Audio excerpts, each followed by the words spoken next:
नमस्कार दोस्तों, आज हम बात करेंगे डिसोसिएटिव आइडेंटिटी डिसऑर्डर के बारे में। यह एक ऐसी मानसिक स्थिति है जिसमें किसी व्यक्ति के अंतर्मन में दो या दो से अधिक पहचानें होती हैं। इसके ऊपर बहुत सारी फिल्में भी बनी हैं।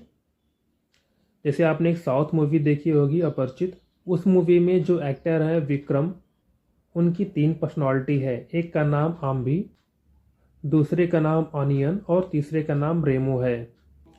अगर हम बात करें इसके लक्षणों के बारे में, तो जो पहला लक्षण है वो है मल्टीपल आइडेंटिटीज।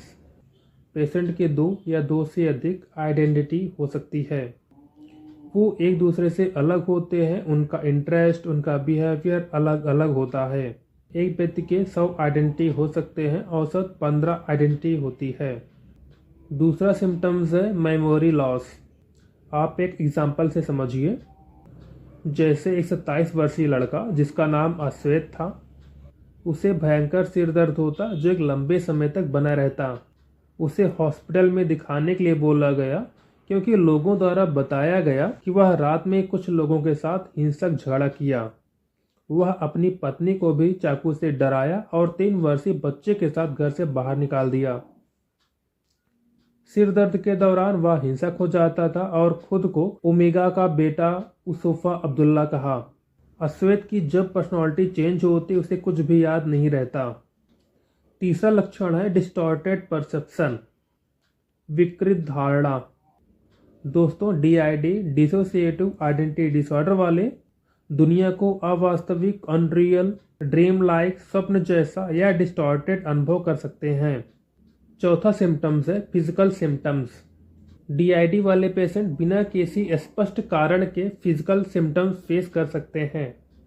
मतलब उनकी जांचें नॉर्मल होगी, फिर भी वो फिजिकल सिम्टम्स फेस कर रहे होंगे, जैसे गैर मिर्गी के दौरे, संवेदी विकृतियां आदि। जब इनकी आइडेंटिटी चेंज होती है तो इनके बीच तेज सिर दर्द या अन्य शारीरिक दर्द अनुभव हो सकता है। छठा सिम्टम्स है मेंटल हेल्थ इश्यूज। इसमें पेशेंट को एंजाइटी, डिप्रेशन, सुसाइडल थॉट या सेल्फ हार्म के विचार आ सकते हैं। छठा लक्षण है distress. DID dissociative identity disorder में लोगों को सीवियर स्ट्रेस हो सकता है। उनको रिलेशनशिप में इश्यूज हो सकते हैं, वर्क में प्रॉब्लम हो सकती है या अन्य एरियाज में भी प्रॉब्लम हो सकती है। अब हम बात करते हैं डिसोसिएटिव आइडेंटिटी डिसऑर्डर के कारण के बारे में। DID का कारण childhood trauma, long term physical, emotional और सेक्सुअल एब्यूज हो सकता है। जैसे आपने अगर एक फिल्म देखी होगी जो सिविल की ऑटोबायोग्राफी श्रीबर 1973 पर आधारित थी। सिविल की मां को सिजोफ्रेनिया था। उनके पिता मां की क्रूरता में हस्तक्षेप करने में असमर्थ थे। बचपन में सिविल को यौन रूप से प्रताड़ित किया जाता था, कभी कभी लगभग हत्या कर दी जाती थी। सिविल जब 1 साल की हुई तो उसकी मां ने उसे बांधना शुरू कर दिया और कभी कभी उसे छत से लटका देती थी। उसकी मां ने सिविल को मेज पर रखा और उसकी योनि में कई वस्तुएं डाली। सिविल की मां ने मनोवैज्ञानिक रूप से तर्क दिया कि वो अपनी बेटी को वयस्क सेक्स के लिए तैयार कर रही हैं। वास्तव में उनकी मां ने यौन की नली को इतनी बेरहमी से फाड़ दिया कि स्त्री रोग परीक्षण के दौरान निशान स्पष्ट रूप से दिखाई दे रहे थे। सिविल को जुलाब की दवा दी गई और बाथरूम का इस्तेमाल करने से भी मना कर दिया गया। आप कल्पना कीजिए कि ऐसी स्थिति में एक बच्ची है, बेचारी क्या कर सकती है। भागने के लिए भी बहुत छोटी है, अधिकारियों को बुलाने के लिए भी बहुत छोटी है। दर्द असहनीय हो सकता है। आपके पास यह जानने का कोई तरीका नहीं है कि ये असामान्य है या गलत है।